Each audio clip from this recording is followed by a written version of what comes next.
Did you know that starting this year, a police officer can legally pull you over just for holding your phone at a red light, even if the car isn't moving? That's not a rumor, and it's not just happening in one state. Across America, the rules of the road are changing faster than most people realize, and for drivers who've been behind the wheel for decades, some of these new laws might genuinely surprise you. If you want to make sure your license, your wallet, and your peace of mind stay protected in 2026, you are in exactly the right place.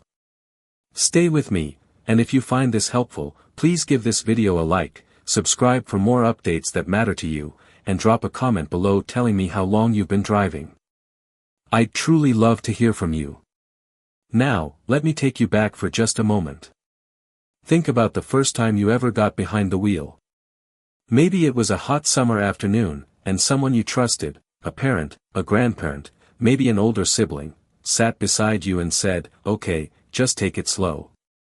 The roads felt wide, the rules felt manageable, and as long as you stopped at the red lights and used your turn signal, you were doing just fine. Driving was about freedom. It was about independence. And for many of us, it still is. But here's the thing. The roads of 2026 look very different from the roads we learned on. And I'm not just talking about the traffic or the construction. I'm talking about the laws themselves, the rules that govern how we drive, what our cars are expected to do, and yes, what can now get us pulled over or fined without us even realizing we did anything wrong. That's exactly what we're going to walk through together today, because you deserve to know all of this before you hear it from a flashing siren in your rearview mirror. Let's start with something that is affecting nearly every single state in the country, and that is distracted driving enforcement.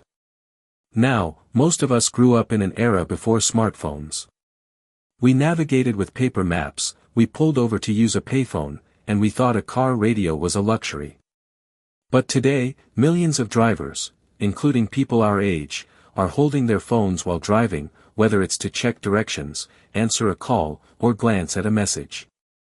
And law enforcement has had enough. In most states, 2026 has brought what's called primary enforcement for handheld device use. What that means in plain English is this: an officer can now pull you over for holding your phone alone. They don't need another reason. They don't need to catch you speeding or running a stop sign. If your hand is on that phone, that is enough. Even at a red light. Even if the car is completely stopped. That's a big shift from how things used to work, and it catches a lot of experienced drivers off guard. And here's where it gets even more interesting, because it's not just officers with radar guns anymore. States like Michigan, Pennsylvania, and Florida are deploying AI-linked cameras in school zones and work zones. These cameras don't need a human to operate them. They scan, they clock your speed, and they mail you a citation, automatically. No flashing lights. No traffic stop. Just a letter in your mailbox a week later. Some of us might remember when speed cameras first showed up in cities decades ago, and there was a big debate about whether they were even legal. Well, that debate is largely settled now, and the cameras are here to stay. In fact, some regions are taking it even further with something called average speed monitoring. Instead of clocking you at one point on the road, these systems measure your speed between two separate points miles apart. So even if you slow down when you see a camera, the system already knows how fast you were going before. It's a clever system, and it's catching drivers who thought they had figured out a workaround. Now let's talk about something that I think is genuinely important for all of us, and that is the expansion of move-over laws. Most of us are already familiar with the basic version of this rule. When you see an emergency vehicle pulled over with lights flashing, you move to the next lane or slow down significantly. That's been law for years. But in states like California, Ohio, and Minnesota, those laws have been expanded in 2026 to include any stationary vehicle displaying hazard lights. That means if someone has a flat tire on the shoulder, if a delivery truck has pulled over, if any car is sitting there with its blinkers on, you are now legally required to move over or slow down. It sounds simple, but many drivers genuinely don't know this has changed, and the fines for violating it can be substantial. So the next time you're cruising down the highway and you see someone pulled over ahead, Give them the space they deserve, not just because the law says so, but because we've all been that driver on the side of the road hoping someone would be kind enough to give us a little room. Here's something that may surprise you even more: the rules around drinking and driving are being recalibrated across the country. For decades, the legal limit in most states has been a blood alcohol content of 0.08%.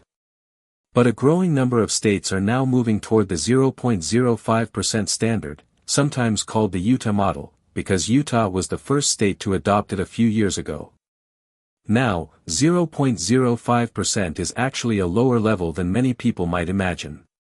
For some individuals, that's just 1 or 2 drinks depending on your body weight, your age, and how recently you've eaten. And as we get older, our bodies process alcohol differently than they did when we were in our 30s. So this is genuinely important information for anyone who enjoys a glass of wine at dinner before heading home. But wait, because the technology side of this is truly remarkable. The Infrastructure Investment and Jobs Act, which was passed a few years back, includes a federal mandate that 2026 model year vehicles must begin incorporating technology that detects and prevents impaired driving. We're talking about systems that can sense whether a driver's reaction time is off, whether eye movements suggest impairment, or whether the pattern of driving itself indicates a problem. This isn't science fiction anymore. It's being built right into the steering wheel and the dashboard. And while some people may have concerns about privacy, which are completely valid, the intent behind this technology is to prevent tragedies that affect real families. And in the state of Utah, there's something even more visible happening. Individuals convicted of extreme DUI will now receive a replacement driver's license that features a prominent red stripe and the words, "No alcohol sale," printed on it. It's a public-facing consequence that's meant to be a powerful deterrent.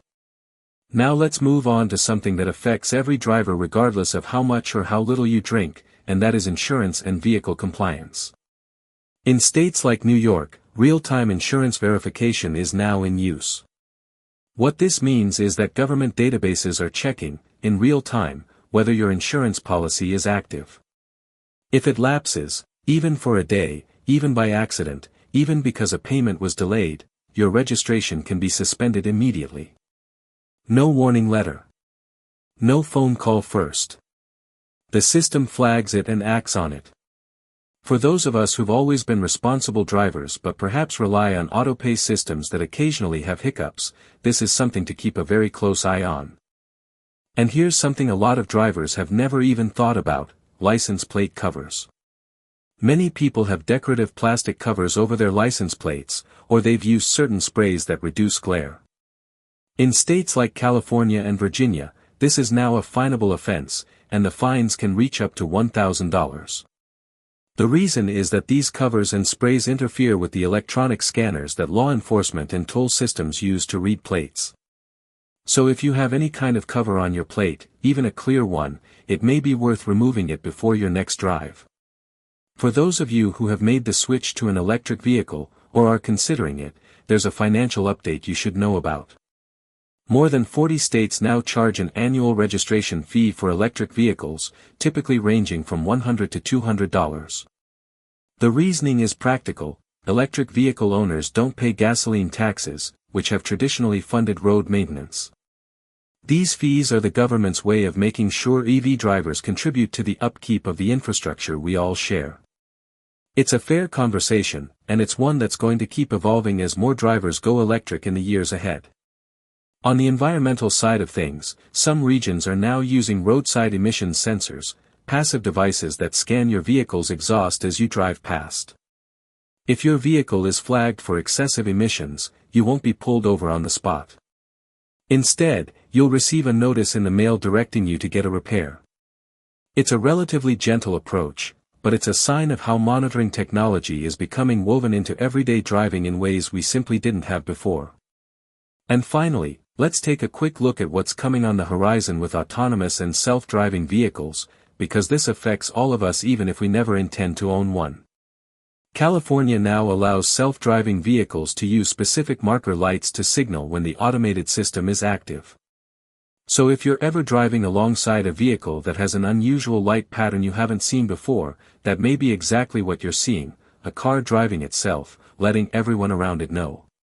And at the federal level, the proposed Self-Drive Act of 2026 is working to establish safety standards and cybersecurity protections for these systems, because as vehicles become more connected and more automated, protecting them from hackers and technical failures becomes just as important as traditional road safety.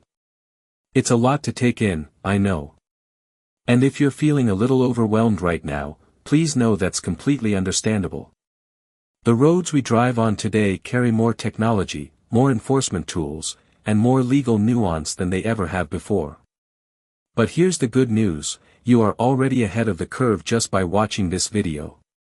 Knowing these changes is the first and most important step toward navigating them with confidence.